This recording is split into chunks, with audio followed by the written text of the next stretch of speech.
There's no greater sign that the Republican Party has turned its back on protecting the right to vote, one of the most fundamental rights in our democracy. Republicans believe that they cannot win elections fair and square. They can't win them by attracting the votes of the majority of the voters who are eligible to vote. So they are left to change the rules of the game. Sadly, the Republican conference is now characterized by numerous kooks and dangerous cranks. Yes.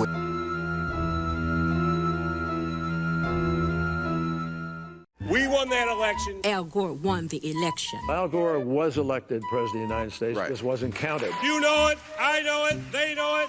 We won that election. There is overwhelming evidence that George W. Bush did not win this election. Do you think Republicans stole that election?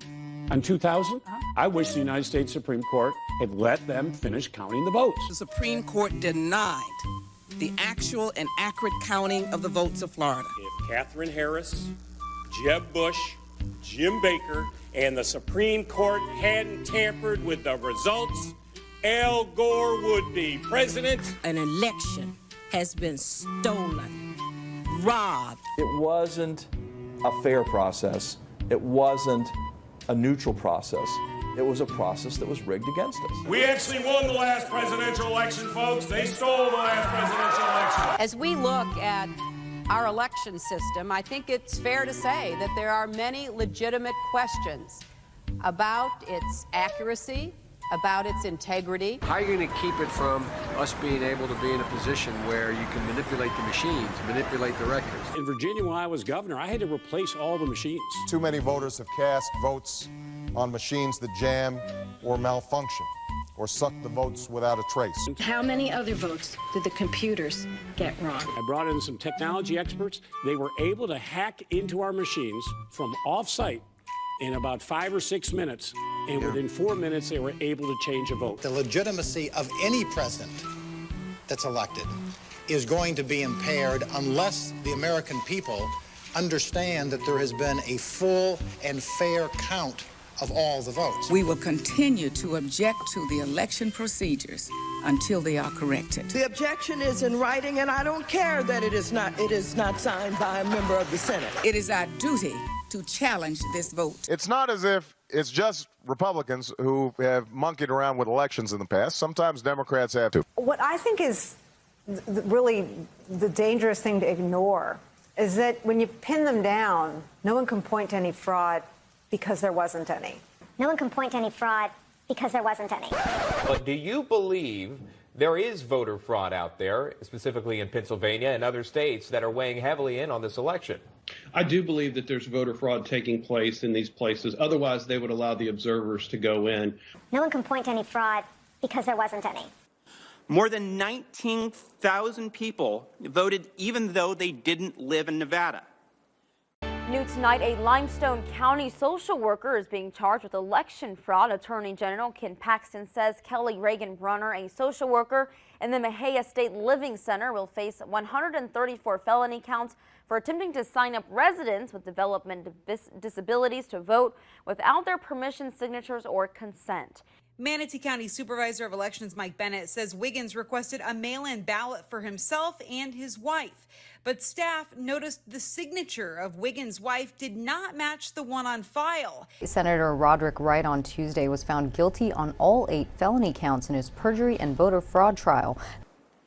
Over 42,000 people voted more than once. Yeah, that's right. Rosa Ortega's fiance tells me she's accepted she will spend years behind bars for voting illegally. Maureen Moss pleaded guilty today to 2 counts of forgery, even though she was charged with 34. The other 32 were dismissed as part of her plea. Over 15,000 votes were cast from commercial or vacant addresses. District Attorney out of Los Angeles County, 2 people charged with voter fraud. 2 men have been charged in a 41-count criminal complaint for allegedly submitting thousands of fraudulent voter registration applications on behalf of homeless people. That's according to the Los Angeles County District Attorney's Office. When you pin them down, no one can point to any fraud because there wasn't any.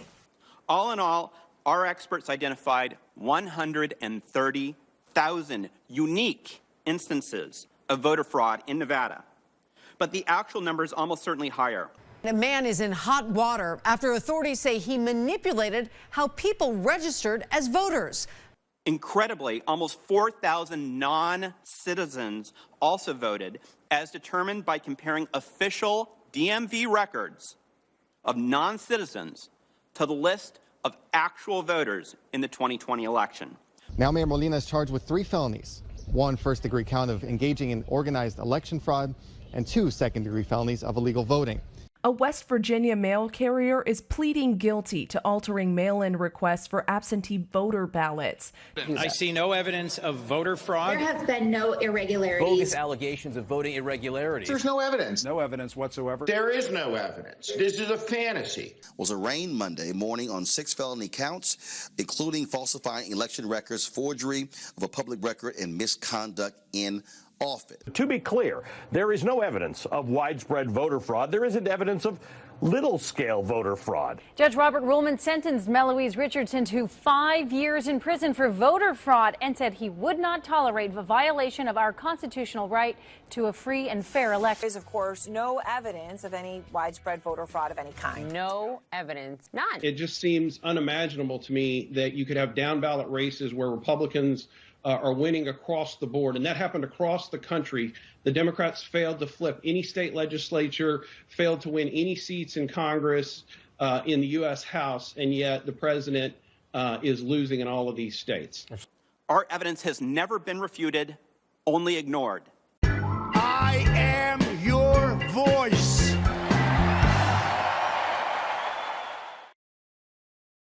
Now, normally we have a voter participation problem in the United States, but this year's midterms saw record midterm turnout. And so here, again, are the facts. Voter fraud is vanishingly rare in the United States. On the other hand, voter suppression is a real problem. But this year's midterms saw record midterm turnout. Voter suppression is a real problem. Saw record midterm turnout. Voter suppression is a real problem.